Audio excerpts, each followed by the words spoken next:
दुसरा राजे अध्याय 14। इस्रायलाचा राजा यहोआहाज याचा पुत्र योआश याच्या कारकिर्दीच्या दुसऱ्या वर्षी यहुदाचा राजा योआश याचा पुत्र अमस्या राज्य करू लागला। तो राज्य करू लागला तेव्हा 25 वर्षाचा होता। त्याने यरुशलेमेत 29 वर्षे राज्य केले। त्याच्या आईचे नाव यहोअदान होते, ती यरुशलेमची होती। परमेश्वराच्या दृष्टीने जे नीट ते तो करी, तरी त्याचा पूर्वज दावीद याच्या तोडीचा तो नव्हता। त्याचा बाप योआश याच्या करणीप्रमाणे त्याची सगळी करणी होती। उच्च स्थाने काही काढून टाकण्यात आली नव्हती। लोक अजून त्या स्थानी यज्ञ करीत व धूप जाळीत। त्याच्या हाती राजसत्ता पुरी आली तेव्हा त्याचा बाप जो राजा त्याचा घात ज्या चाकरांनी केला होता त्यास जीवे मारिले, पण त्या खून करणाऱ्यांची मुले बाळे त्याने जीवे मारिली नाहीत। कारण मोशेच्या नियमशास्त्रात परमेश्वराने असे विहित केले आहे की पुत्राकरिता पित्यांना, पित्याकरिता पुत्रांना मारू नये, जो तो आपल्याच पापामुळे प्राणास मुकावा। त्याने क्षार खोऱ्यात अदोमाच्या 10,000 लोकांस मारून टाकिले। सेला नगर लढून घेतले व त्याचे नाव बदलून ते यकथेल असे ठेविले। आजवर ते नाव चालू आहे। मग अमस्याने इस्रायलाचा राजा यहोआश बिन यहोआहाज बिन येहू यास जासुदांच्या हाती निरोप पाठविला की चल आपण सामना करू। इस्रायलाचा राजा यहोआश याने यहुदाचा राजा अमस्या यास सांगून पाठविले की लबानोनातल्या काटे झुडपाने लबानोनातल्याच एका गंधसरूकडे मागणी केली की तुझी मुलगी माझ्या मुलास दे। लबानोनात असलेला एक वनपशु त्या वाटेने गेला व त्याने ते काटे झुडूप पायाखाली तुडवून टाकिले।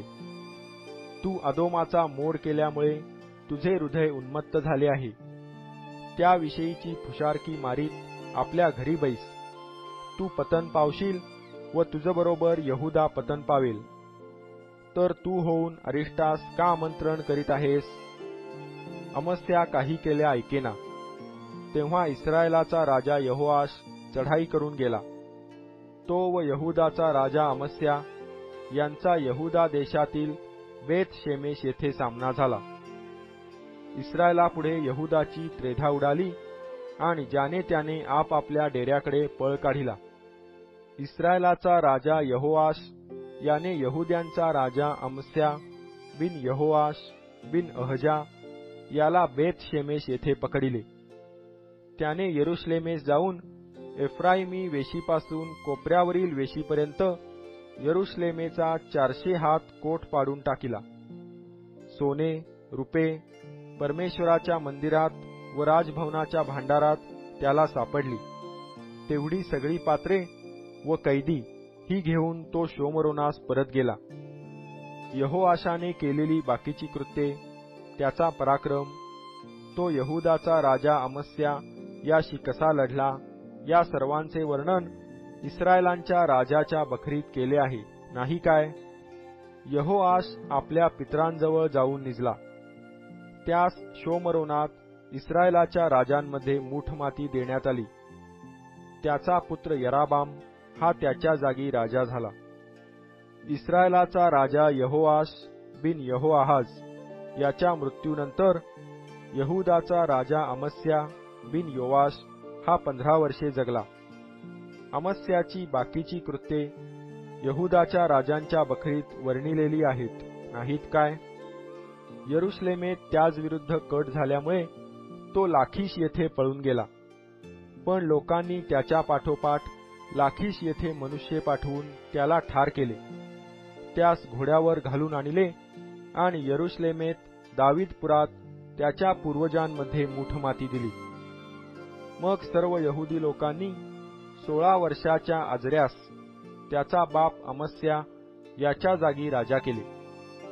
अमस्या राजा आपल्या पितरांजवळ जाऊन निजल्यावर अजऱ्याने एलाथाची मजबूती करून पुन्हा ते यहुदाच्या सत्तेत आणले। यहुदाचा राजा अमस्या बिन योआश याच्या कारकिर्दीच्या 15व्या वर्षी इस्रायलाचा राजा यराबाम बिन योवाश शोमरोनात राज्य करू लागला. त्याने 41 वर्षे राज्य केले. परमेश्वराच्या दृष्टीने जे वाईट ते त्याने केले.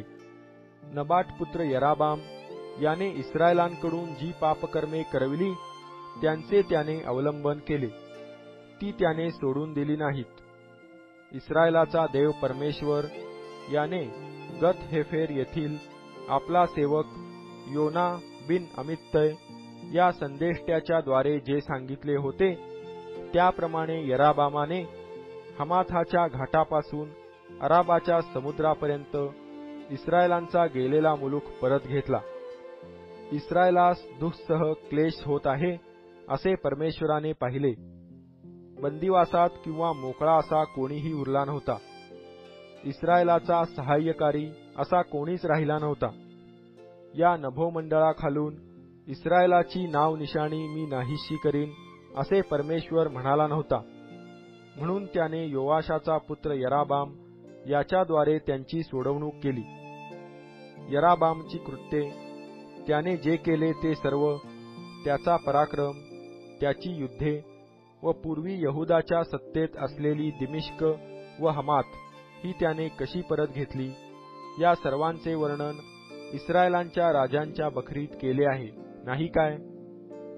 मग यराबाम आपले पितर इस्रायलाचे राजे याजवळ जाऊन निजला आणि त्याचा पुत्र जखर्या हा त्याच्या जागी राजा झाला.